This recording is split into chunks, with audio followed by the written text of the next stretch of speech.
as part of an SACP delegation sent by the Central Committee to come and pay our respects in the wake of this sad development, the passing away of Mama Winnie, Madikizela-Mandela. She was a very special woman to all components of the alliance. We respected her deeply in the party for a very sterling role that he played in the liberation struggle. At a time when the apartheid regime was trying by all means that our movement is forgotten, wiped out, and especially the name of Nelson Mandela. But Mama Winnie kept the fires burning, kept the name of the ANC despite all the difficulties that were there, and also kept the name of Nelson Mandela not to be forgotten, which was an attempt that the apartheid government had tried to do. We are truly saddened and shocked because we were under the impression that she had passed the worst in terms of her health, to then suddenly learn that she passed away on Monday. So we had come to wish the family strength as well as her comrades, to say that much as this may be more painful to the family, but this is a loss to the nation as a whole, to be quite honest. Not just the family, important as the family is, not just the SACP, important as she was to us, but the nation as a whole. She really played her role. Perhaps that's how we should comfort ourselves, you know, that she did all that was supposed to be done, despite some of the brutal methods that were used by the apartheid regime to try and break her. Her passing on comes at a time when the ANC is trying to ensure that there's unity, preparations to the elections. What can you learn as an alliance from her life and also her commitment? It is indeed sad that she lives at this time as our movement is trying to rebuild itself after having gone through a terrible period, actually, that was threatening to tear the ANC apart and to tear the alliance apart.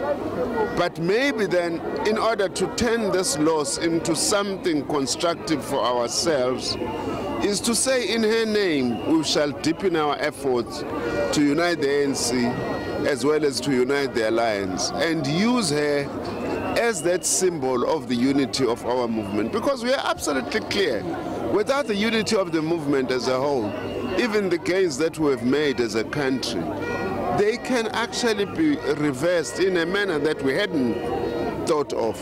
So we need to then say, in order to say goodbye to Mama Winnie properly, let's commit to rebuild the unity, the image, and the respect and the dignity that our movement has had. I would just like to slip in one question there, Secretary General, and it's around the image of the ANC. As you would have noticed today, the former President, Jacob Zuma, was here and addressed at the very same spot you did. The question really is about whether or not the SACP will be outside court on Friday in support of the former president when he goes through the court case.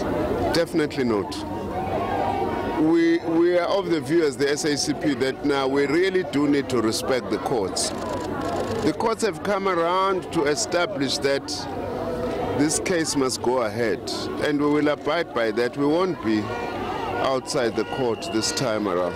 How is it different from the previous court case in Pietermaritzburg? Well, that's a long story, Sophie, which I can't answer in a brief, you know, impromptu press conference, because at that time we were really convinced that there was serious abuse of state institutions to fight and settle internal scores. We were convinced. There were many signs of that. And as the Communist Party, we were very consistent.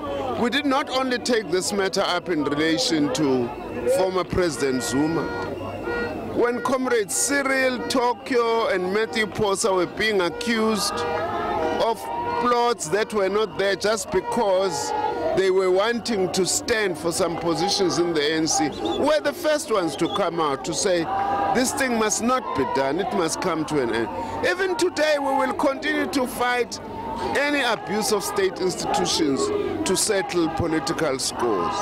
At the moment, in terms of what has happened over the last 10 to 12 years, this matter being in and out of court, argued, and in the end, the President, Zuma himself, admitted through his lawyers, that it was irrational for this case actually to be withdrawn by the National Prosecuting Authority. So it's not only us, it's his lawyers as well who have said that. So let's allow the process to take its course.